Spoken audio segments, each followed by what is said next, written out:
Welcome everybody. My name is Richard Becker. I'm a clinical exercise physiologist and certified diabetes educator here at Greenwich Hospital. I split time between two departments. I work for the Center for Healthy Living and Cardiac and Pulmonary Rehab here at 500 West Putnam in Greenwich. And I also work for the Center for Behavioral and Nutritional Health here at 55 Holly Hill on the first floor. Today's Zoom is going to be recorded, so if anybody has a request, I can send you a link to today's lecture. I believe if you can all see on my screen, my email address, if I spelled it correctly, should be richard.becker@greenwichhospital.org. So today is being recorded. Everything is anonymous. If anybody has any questions, I encourage you to use the chat icon.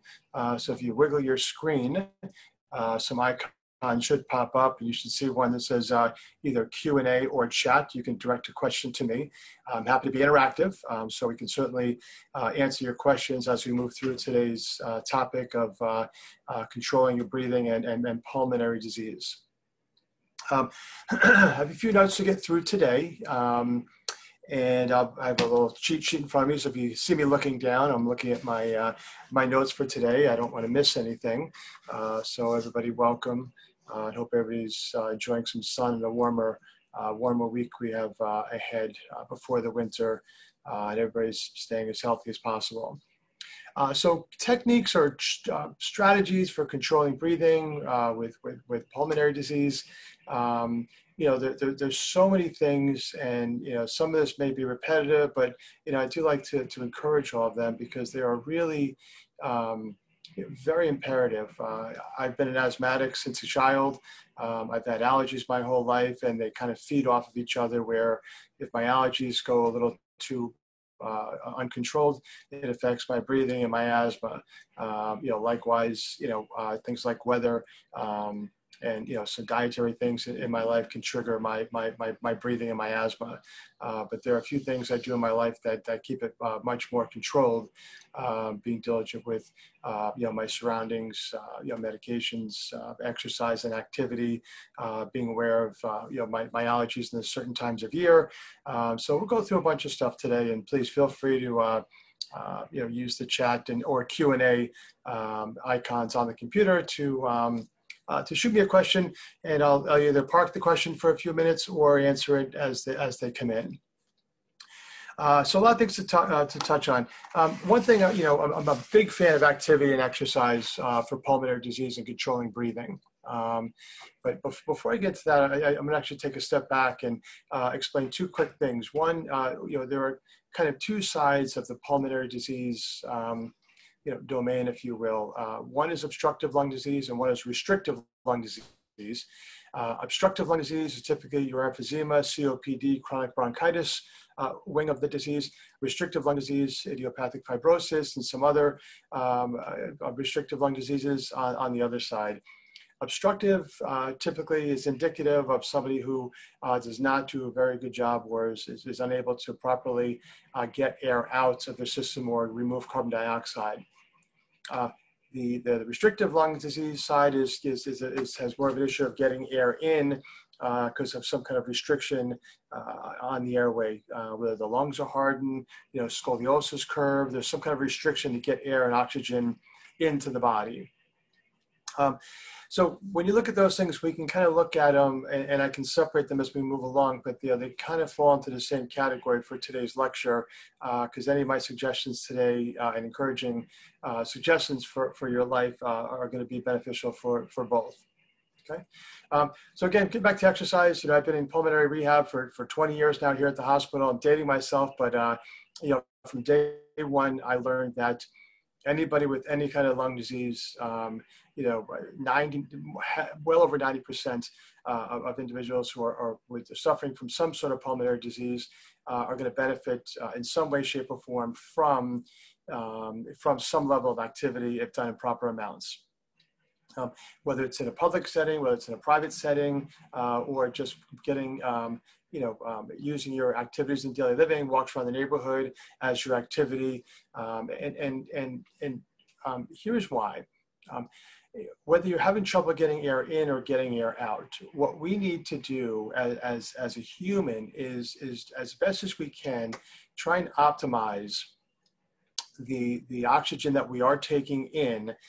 There's only about 15 or 20% oxygen here at sea level, in a given unit of ambient air. So we need to optimize the amount, as much of that oxygen into our system as we can. As the more somebody moves, the more somebody is active, what's going to happen is as you exercise in cardiovascular, some strength training, light strength training, light cardiovascular exercise, you're training your body to utilize that oxygen to get to the part of the body where it's needed when it's needed.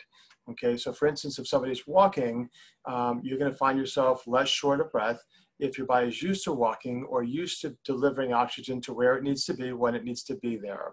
Okay, shortness of breath occurs when somebody's either working too hard and their body can't keep up with the demand, or the body is deconditioned, so it can't efficiently deliver the oxygen to where it needs to be in the body at that moment. If someone's walking upstairs, it needs to be delivered to the legs. If somebody's pushing something with their arms, it needs to get delivered to the upper body. So if the body's not used to doing that, it's not going to be efficient. It's going to work harder. Heart rate goes up, blood pressure goes up, shortness of breath is going to go up. Oxygen percent levels could drop a little bit depending on the severity of the disease. But consistent activity, lightweight training, cardiovascular exercise is really going to be beneficial for really any pulmonary patient. Some pulmonary patients you find are very petite, very thin, from some potential wasting and cachectic behavior that can take place because the body's working so hard to breathe. Those individuals, in terms of exercise and activity, will benefit, but caloric expenditure is always a bit of a concern, where we don't want somebody to be burning off a lot of calories, but we do want to recondition that body, to enhance the decrease in shortness of breath. Pulmonary rehab is covered by insurances like Medicare, Medicaid, private healthcare insurances, and they cover it for one reason: they know it works. Exercise and activity may or may not change pulmonary function testing in terms of the amount of air you can breathe in and out. But what we know it can do through years of research and, even just looking at somebody's chart over a 12-week window, you can see cardiovascular improvement over a long period of time. Given, a month to 3 months, you can certainly see improvements of cardiovascular endurance, which will then lead to somebody becoming less short of breath over the long haul, if they're climbing stairs or doing activities around the house or gardening. So activity is really a big component of controlling, shortness of breath. I try and encourage individuals and patients to think of it as part of their medicine. In a sense, because sometimes it can actually work some better than some medications that are prescribed. And I've spoken to some physicians, in my career, that would actually agree that moving in a healthy amount and in a healthy environment is to say it's beneficial is an understatement. Breathing exercises in general are very good for calming the body down. If tension and stress and anxiety are a big part of somebody's life, we can all find ourselves sometimes, dealing with the current pandemic, and more individuals than not are have an overwhelming concern of contracting this potential life-threatening condition if they don't protect themselves. So just having the environment that we're living in right now can be stressful. It can tighten up our body and can actually make us a little bit more short of breath, a little bit more anxious. And using breathing exercises, two simple ones. You can Google them. You can YouTube has 1,000 videos on breathing exercises. The two most common ones that I kind of lean onto is pursed lip breathing, when you breathe in your nose as if you're smelling flowers, and pursing your lips as if you're blowing out a candle. So smell the flowers and blow out the candle. Okay. You never want to hold your breath. You never want to overbreathe, but controlling your breathing can do two things. One, calm you down by taking your mind off of something because now you're focused on your breathing. Secondary, where now you're really getting quality air in and you're getting some quality carbon dioxide out by pursing your lips, creating a little bit of back pressure to force more of that potential trapped air out of the lungs, out of your body, leaving more room for new, fresh oxygen to come in when you're breathing in, when you're inhaling the flowers. Yeah, so breathing exercises are terrific. Belly breathing is great for control. There are a few different, definitions and techniques, but sitting back in a chair, laying down, laying your hands on your stomach and, really opening up your lungs and your stomach to kind of breathe in and then press and exhale out, kind of really focusing on expanding your lungs. Again, you never want to hold your breath. Whether you have a full inhalation or a full exhalation, you want to keep your breathing fluid, with very, very, very, very small pauses between the exchange of inhalation and exhalation. Those are two of the common ones that can create a little bit of extra airflow, oxygen, more proper amounts of exercise in the body, and again, just getting a little bit more control of your breathing. These can also be used in recovery. If somebody takes a long walk, if somebody walks up a flight of stairs and kind of needs to kind of catch up a little bit, you can use either one of those techniques to kind of calm yourself down and kind of catch your breath, if you will. What else? Medications are a big part. There are a lot of new pulmonary medications out there. There's some very common ones and some very new ones. I feel like every time I open up a journal or a magazine, medical magazine, or flick on the TV, there's a new pulmonary. There's a new pulmonary medication on the market. We're making strides for quite a few of these diseases. One thing we can't really change is if there's damage to lung tissue or airways, there is really no reversibility, but we can certainly manage it quite a bit better than we used to with medications to keep our airways open, to help us, breathe more freely inside, breathing in and out for longer periods of time. Physicians really try very hard to not use your typical prednisone, steroid, because sometimes it is the only thing that does work for somebody to keep their airways open, but the side effects of it, can be over the long term. We all know it can be a little bit, compromising in the long run, but, to treat symptoms, it is the typical go-to, but there are some inhaled corticosteroids that, are lasting a little bit longer.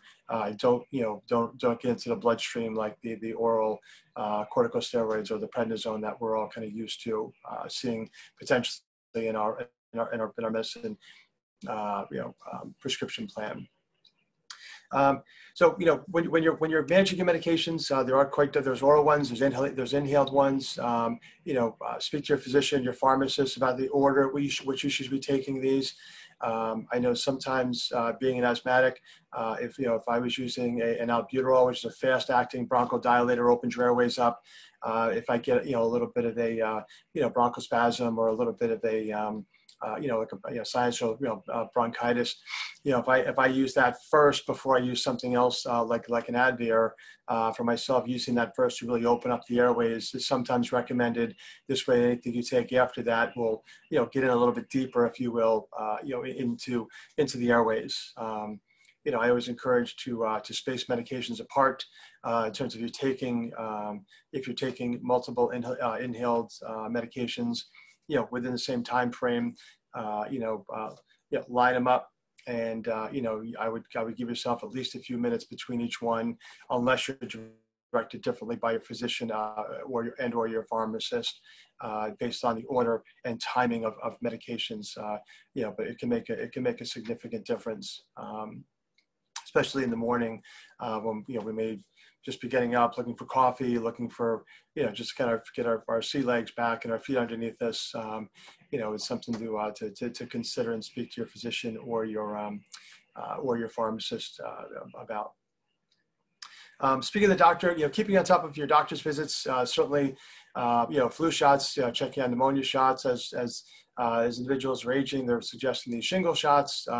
So looking at your immunizations, next year we may be looking at a new vaccine called, the COVID vaccine that may be, that may be on the ticket for some of us, whether in healthcare or the compromised population, whether somebody's a pre-existing disease or older population, that'll remain to be seen. But I think at this point, we may be looking at that as an option or a decision looking forward. But keeping up with doctor's visits, having a relationship with a pulmonologist and or an infectious disease physician, along with that, cardiologists are very imperative. Some lung diseases can put a really big burden on our cardiovascular system, so having a relationship with a cardiologist is always suggested. And you can speak to your primary physician or your pulmonologist about that. They can direct you in the right direction. And it may be somebody you just see once a year, or you may already have one. But I'm a big proponent of following up and with telehealth and systems, interactive computer programming systems within different hospitals. And our Yale New Haven system uses an electric medical record system, which makes it much easier for us to get test results when they're ready, communicate with our professionals, make appointments, cancel appointments. So I always encourage individuals to get, educated on some of these things. So you have more of a direct line, contact with your medical team, if you will. What else? With doctor's visits. The pulmonary function testing. So if you have a pulmonologist, typically, or sometimes even as simple as a flow meter test at your primary's office, is a good indication how somebody's doing. A quick little flow meter blow into a little spirometer. You can probably go online and Google a sample of one, and drug companies give these things away for free. They're simple little plastic devices, and they really give you a good idea of how your moving air, forced expiratory volumes of air in 1 second. It can give you a pretty good clear estimation of where somebody's breathing is for that day or that moment. So if you do find you're doing that on a daily basis, and you find a couple of days where it's kind of lagging a little bit and you don't feel great, you feel a little bit more short of breath, that may be indicative of something kind of brewing. So it's something that you may want to look at addressing with your physician. Beyond managing that yourself on a yearly basis, or every year and a half or 2 years, the doctor may do, based on the nature of your disease, a full pulmonary function test study. Especially after a major bout of, if somebody has COVID or somebody comes down with pneumonia and they end up in the hospital or really compromised for a long period of time. When somebody's actually up and feeling better, it's another good time to, kind of retest to see if somebody has taken a fall backwards a little bit. And then, clearly smoking plays a larger role. Cigarette, cigar, being exposed to smoke, vaping, it's all, kind of damaging in a negative way at some point to our breathing and our cardiovascular and our pulmonary ventilation system. Our airways really take a massive amount of abuse over long-term smoking and environmental exposures.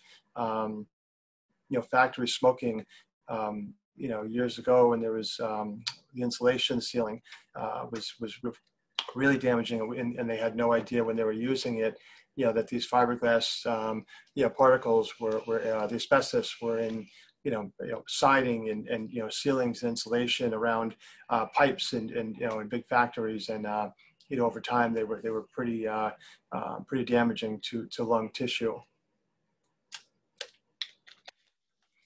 Couple things around the house. Keeping the house clean makes a big difference. Being allergic to dust mites was one of my big keys when I did my allergy testing years ago. It's a huge trigger of my asthma.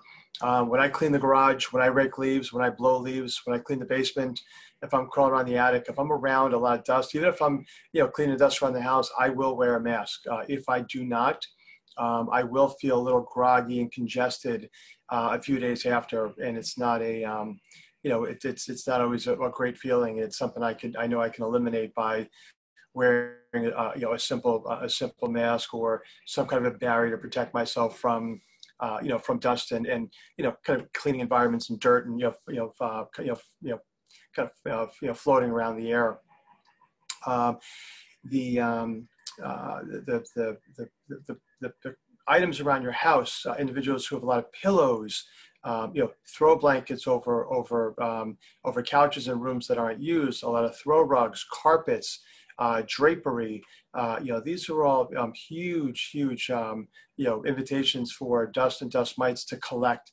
And if somebody has a dust or dust mite allergy and sensitive to those things, I've seen over the years plenty of cases where after kind of determining that the amount of listen, it's not going to cure a lot of things, but it's certainly going to make somebody feel a little bit better when you take one more trigger out of your life. Whether you're taking these things down and cleaning them, cleaning blinds, under couches that aren't moved for a long period of time, and getting some of the pillows away. I have a neighbor whose daughter has 6,000 stuffed animals in her room, and when she went for her allergy test, they got rid of most of them. They put them in a separate room, and she has access to them, but they were no longer in her room because they were breeding grounds for dust and dust mites, and that environment for her was not great.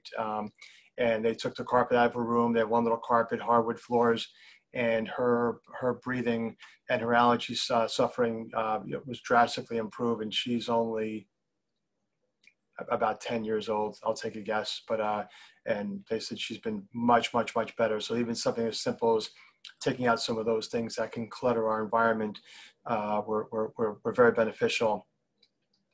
I always hope, keeping yourself clean, hygiene is huge, but that's huge for many reasons. But it's always something that's mentioned in the literature when you look at, your environment, showering, keeping yourself clean is reduces the risk of getting sick and infection, quite a bit, especially now we're washing our hands excessively. We're, washing them for 20 seconds with a good antibacterial soap in warm water. Drying them completely, hand sanitizers when that's not available. I always remind people when you're using the hand sanitizer, most of us all touch with this side of our hands. You can use the back and the whole thing, but, really if you get in there and rub the front of your hands, make sure it gets everywhere. That's typically what we're looking to disinfect primarily, because you're touching everything in front of you, maybe touching your face. Clearly keeping our hands clean is a huge factor. I get asked every day about gloves. If I go to the store, do I need gloves? I say gloves are good for a reminder. If you have gloves on, it's going to remind you to not kind of touch your face. It's going to remind you to be cautious. Other than that, having gloves on is in essence really no different than having no gloves on, because you can touch something contaminated with gloves and then touch your eyes, your face, or your mouth, or some kind of entry point, and the risk of transmission is still there. Again, I would never encourage or discourage gloves, for protection. I think as a reminder, it's a good reminder. But even with gloves, it's not a freebie. You still need to be careful.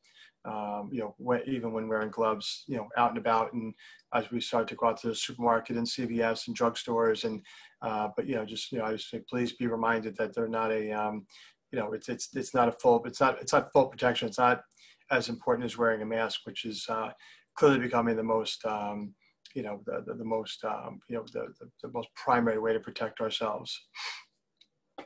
What else can I list? So we look at environmental exposures. Pets, unfortunately, I have 2 dogs. I love them to death. If somebody told me I was allergic to them, they are hypoallergenic. That was my choice.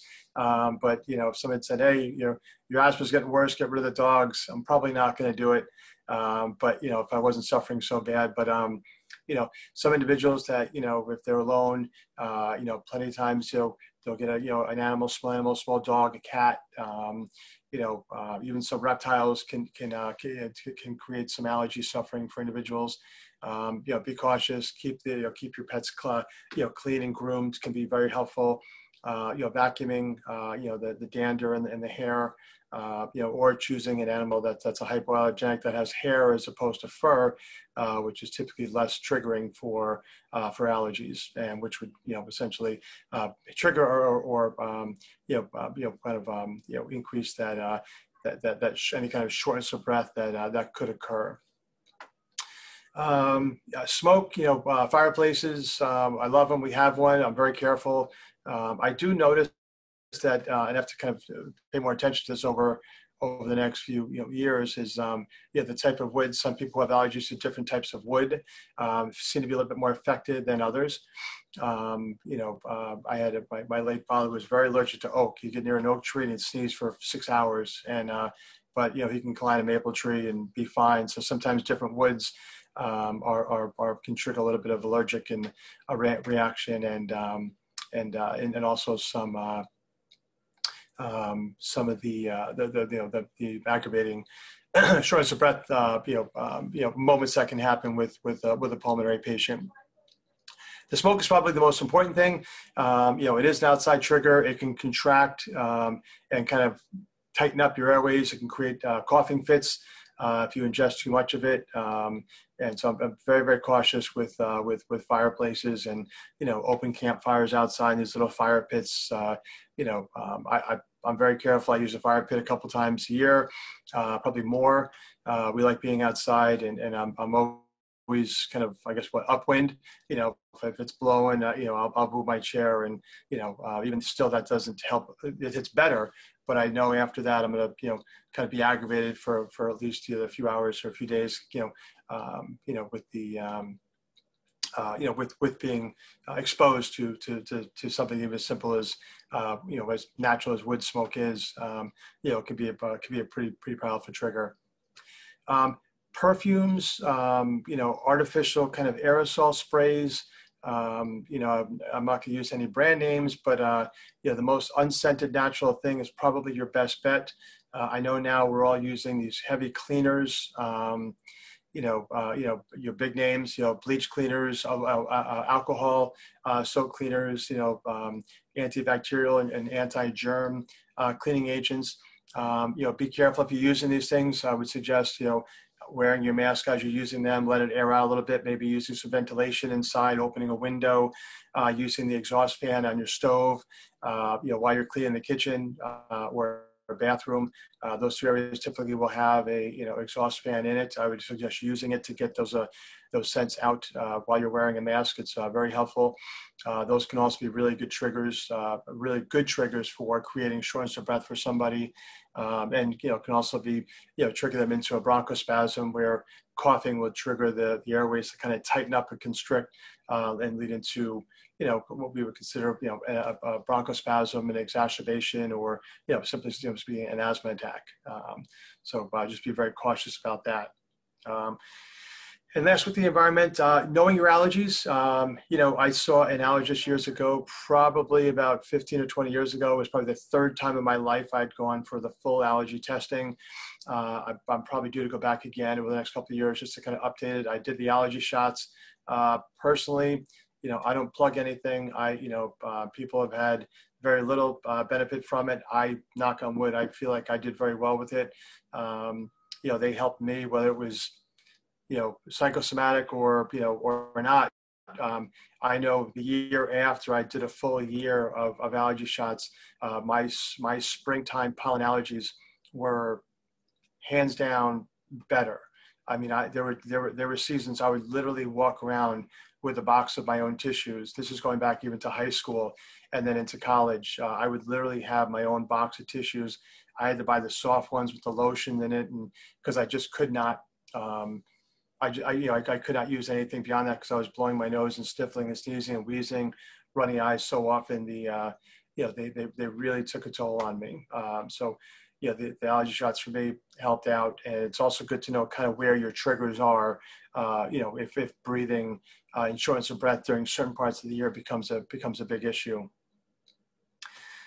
Weather, be careful with weather. Getting into winter, so extreme heat, extreme cold, Obviously we know the allergy season, so extreme heat, extreme cold, and excessive humidity are three kind of obvious weather scenarios where they're less enjoyable to go outside.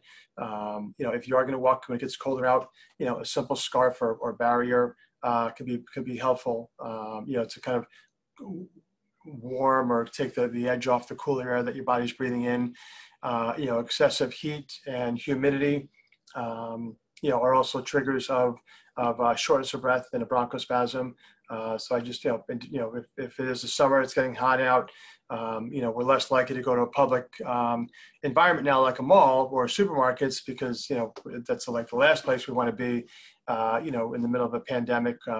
Looking forward down the road when it is, safer to move around in public a little bit more comfortably, we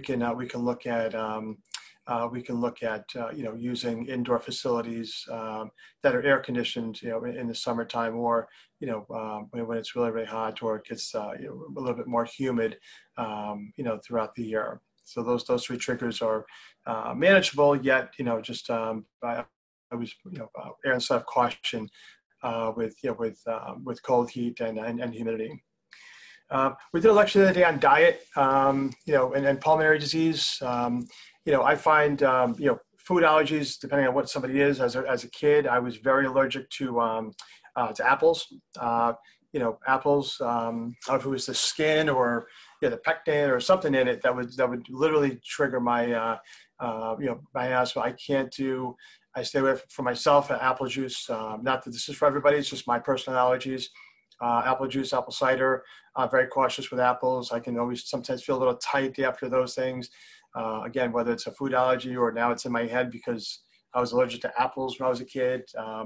But there are foods that people are sensitive to. But I also find, just from personal experience, dairy creates a lot of phlegm, a lot of mucus. It can. So I try and suggest individuals that are, kind of dealing with a lot of that mucus and phlegm production and trying to get it out, trying to get them, kind of accustomed to staying away from dairy a little bit. I encourage plain hot water as much as possible. I know it doesn't sound very appealing, but I find that plain hot water, or warm water, can tend to soothe the airways, even though it goes down a different pipe. I find it soothes the airways and kind of helps to get some of that built up congestion out. So I really feel like that's a, kind of a good avenue where, somebody can do something simple, moving away from ice cold water to something a little bit more warmer or hot, like I said, just plain old hot water. Citrus plays a good role. My colleague, Erica Christer, is our dietitian, our head dietitian, outpatient dietitian here at the hospital, gave a great suggestion of using, citrus, lemons, primarily to maybe kind of rinse, the mouth from that, breakdown of some phlegm and mucus, and gives it a little different taste to water. But that was a citrus suggestion from her the other day. But again, just knowing what your food allergies are, dairy. I find that some juices, can tend to create a little bit more mucus production. For me, it's orange juice. For whatever reason, maybe it's the thickness of it. I'm not sure, but certainly that and dairy products, which I stay away from anyway because of the lactose. But I know those two things for me tend to be a little bit more distracting to my breathing and any kind of mucus production, if you will. What else? COVID, big topic, hot topic. Comes out in a lot of ways. So people get tested positive and don't even know it. And some have massive struggles with it. Some are losing their lives with it. I can't express keeping your masks at the front line of your defense and your hands clean. Follow with your physician. Everything you can do over the phone or over a video is great. But there are some very safe environments out there as well. Supermarkets, drugstores. Things are starting to open, and people are aware. You know, everybody's masking up. You have children masking up, and everybody, you know, in society seems to be, you know, paying great attention. So, you know, we are able to get out a little bit more, but I encourage everybody, you know, just don't let your guard down. You know, as schools are opening, and, you know, children are, you know, of all ages that are in school are, you know, going to school, you know, hopefully keeping their mask on, coming home. And if you're somebody or a family member is in that compromised group, you know, for the time being, you know, being overly cautious is an understatement when you're looking at, you know, seeing a grandchild, seeing a child, seeing a nephew, a niece. You know, I just encourage, you know, do not let your guard down. We've seen a change in numbers across the country. Some are areas that had not gotten hit yet. Some are kind of, you know, seeing a spike, you know, due to, you know, increased testing. You know, there's a lot of different reasons out there, but, you know, it's all reminders to, you know, to kind of stay on track. To stay on track with your, you know, with every precaution we can take. Oxygen, the last thing I have is oxygen use. If somebody's using supplemental oxygen, you know, if this is helpful and you hate it and you don't like it and you don't like the machine, you don't like the cannula, you know, it is very healthy for you if it's suggested for you while you exercise, while you move, while you sleep. You know, I try to encourage everybody, you know, yes, you're saving not only your lungs and your brain, your vital organs. If you're not taking in enough oxygen, you know, your vital organs are suffering to some extent. You know, oxygen is not something that if you have to use it for exercise, you're going to get used to it, and you know, then you're going to have to use it all the time. Yeah, that's you know, I've never seen that to be true. I've looked for research on that a lot. I've found nothing that's addicting. Where somebody might get psychologically used to it because they feel better when they're on it while they're exercising, but that just may mean they need it while they're not exercising, so they can feel good while they're not exercising. You know, somebody who walks around with an oxygen saturation of 91, 92, 93%, you know, may feel okay, a little short of breath, and that person is given 2 liters of oxygen during light activity, and that may bring their oxygen saturations up to 98%, and they feel great, less short of breath, they feel amazing, and they're exercising.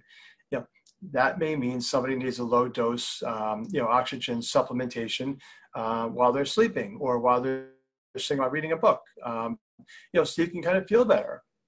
You know, ultimately, you know, our goal is to keep oxygen levels as high as possible, above 94, 95.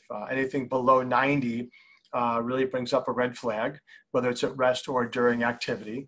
But, you know, I truly think keeping your oxygen, you know, as high as, you know, possible based on the, you know, the nature of the disease. I think it's a really big, you know, benefit to your whole body, not just, yeah, not just your lungs, and the symptomatic component of breathing itself.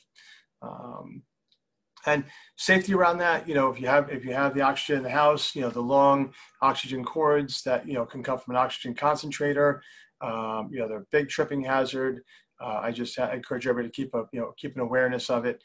You know, quite often if somebody has an oxygen concentrator, those little kind of R2-D2 robot looking things that look like a little humidifier, yeah, they run all night. You know, they're quiet, they're much quieter than they used to be. You know, if you're using one of those long extension oxygen hoses, if you put the concentrator in another room, you know, that oxygen will get through those long, you know, those long hoses.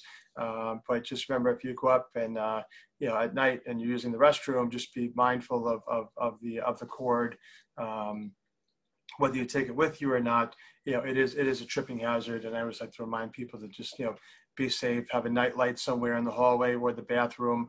This way you can see yourself, you know, getting to and from the restroom if it's dark in the middle of the night. What else on my list here? I keep toggling here. I don't see any questions. I'm going to wait a minute or so. If anybody has any questions, feel free again to wiggle on the screen and either click on the Q&A or the chat icon. I'll wait a minute So if anybody has any questions before we sign off. But again, my email is right here on the screen, richard.becker@greenwichhospital.org. Feel free to email me a question. I check this regularly. I will get back to you as soon as possible. I promise. I always do. If you're interested in, sharing this lecture today with a friend or family member, I'm happy to send you a link to today's lecture to send on. Okay, it looks like we have a question. I'm going to pop on this. Is pulse or flow, is pulse or flow oxygen better for exercise? Okay, so my experience with this is depending on the nature of the disease, depending on how much oxygen, some of these portable oxygen units, you can set them to a pulse or continuous airflow. If you don't know what that means, essentially, if it's a pulse, it will only give or send air in the nostrils through a nasal cannula. When you inhale, there's a sensor in the unit that will literally only give you like a little shot of air every time you inhale, kind of like little spurts. It's individual. I would prefer, ultimately it depends on what your oxygen saturations are. Okay, more than likely if somebody's walking around with 2 or 3 liters of oxygen, whether it's pulse or continuous airflow, chances are you're probably going to need a little bit more, maybe an extra liter or 2, depending on many factors, maybe more, maybe less.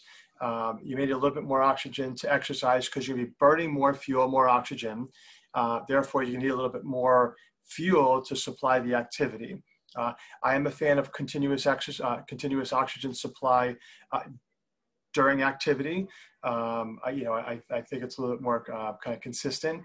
Again, depending on the nature of the disease, some significant COPD patients, and it's very, very rare, if somebody is given too much oxygen and they can't get enough carbon dioxide out, your breathing will actually get worse if you're taking in a higher flow of oxygen, okay?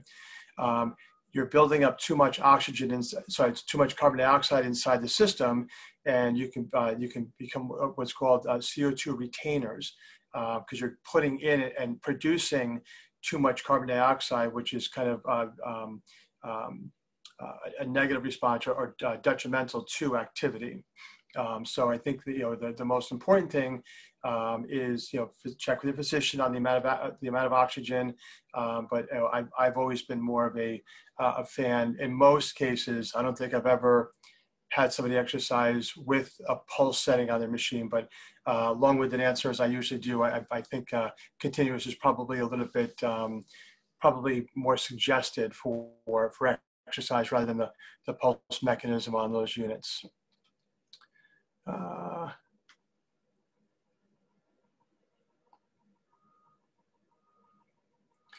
Question: are we giving you our email to get the link? Feel free. It's easiest. It's easiest for you to email me. I can just forward it right back to you. This way, I'll have your email already right there. I will just hit reply, and I will add a link to the response.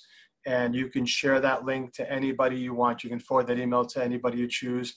I believe it's played through a few different methods, but there's a few. It'll link you to the right program to play today's lecture. So feel free to email me right here on the screen. How important is it to have an air purifier at home? Listen, they're never a bad thing. It is your home. Air purifiers are great.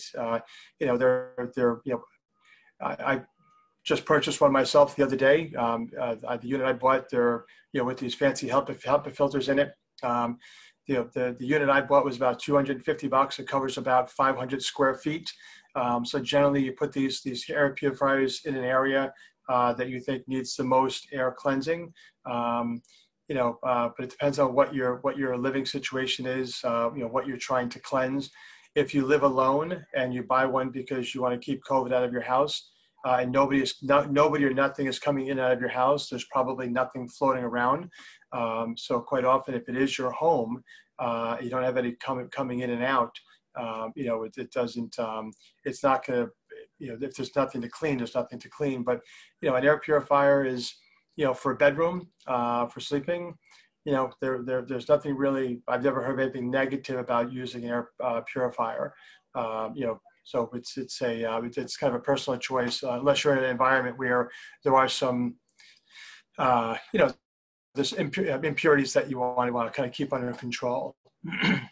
Let's see what else.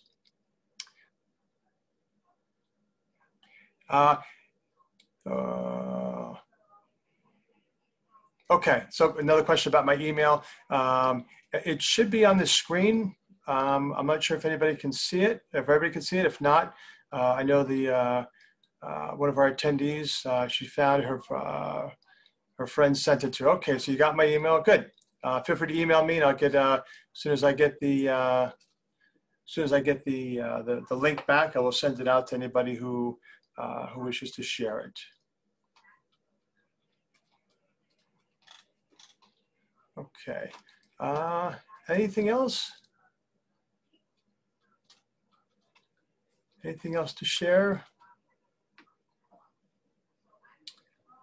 Again, if you need to reach out to me, if you have any questions, and sometimes the second we log off, somebody has 5 questions, and by all means, feel free to shoot me an email, and I'm happy to respond and get back to all of you in a timely fashion with anything related to any of our lectures. A lot of our lectures have been on some nutrition. I can put you in the right hands for those things, diabetes, pulmonary cardiac disease. So our rehab services here at the hospital. Is there one more?